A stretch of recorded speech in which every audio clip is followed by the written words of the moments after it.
Hi, my name is Mava. I'm the graphic designer here at Protocol 80. And I'm Ryan, one of the writers. And today we're going to be talking about social media and blogging content maps and what's the protocol with them.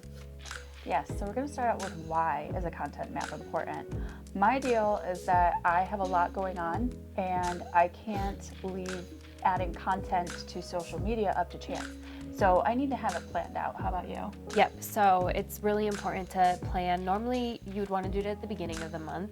You plan out for the month, or if you have to do it weeks at a time, that's fine too. But it's a way of organizing your thoughts and what you're going to be posting and what you're going to be saying, so that you don't have to keep coming back and wasting time going back and forth. You do it all at once, it's all in one place, and then you can post from there.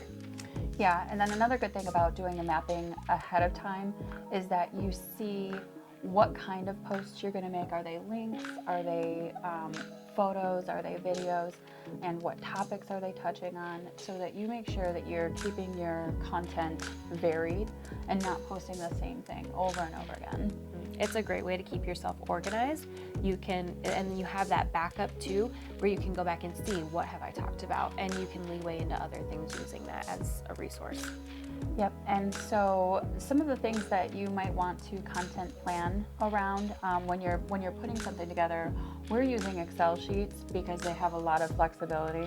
And so in those sheets, we're doing things like which account is this going to be posted to, what's the date, what is the actual message, what kind of post is it? Is it a video? Is it a blog link? Is it a photo? That type of thing.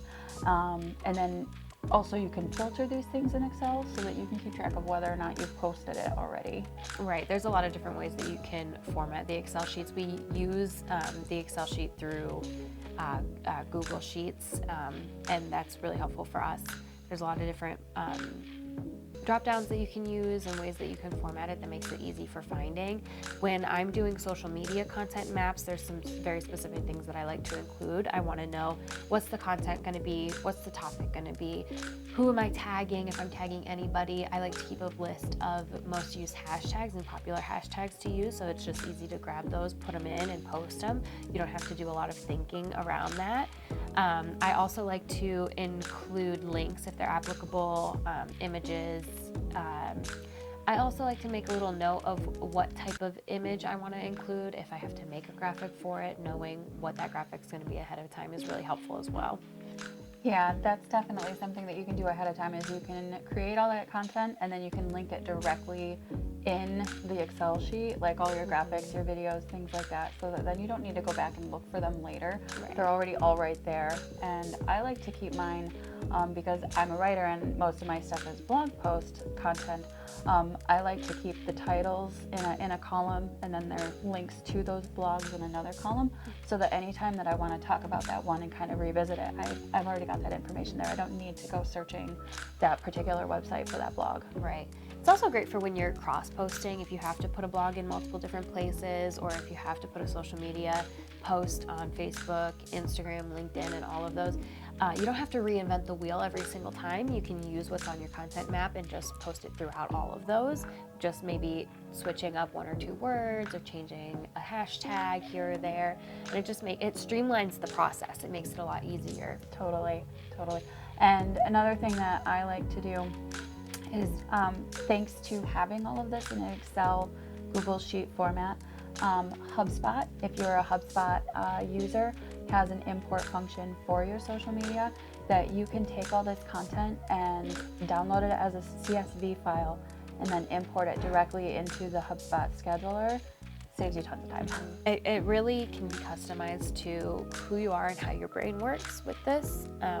But no matter what, having a content map is important. And that's the key takeaway here, that you need to have some place where you put all those thoughts and you plan them out so that it streamlines that process for you. Yeah, don't leave anything to chance. I mean, of course, you can have some organic, like, oh, here's a post for this day that wasn't planned, but you don't want your channels to go radio silent for too long while you're trying to come up with content. So it's better to be proactive and just get it all out and put it down somewhere where you've got it. Exactly. If you would like to see any more resources, Protocol 80 has a great blog. You can get to that from going to our website, protocol80.com/blog, and go ahead and check out the other videos in this series.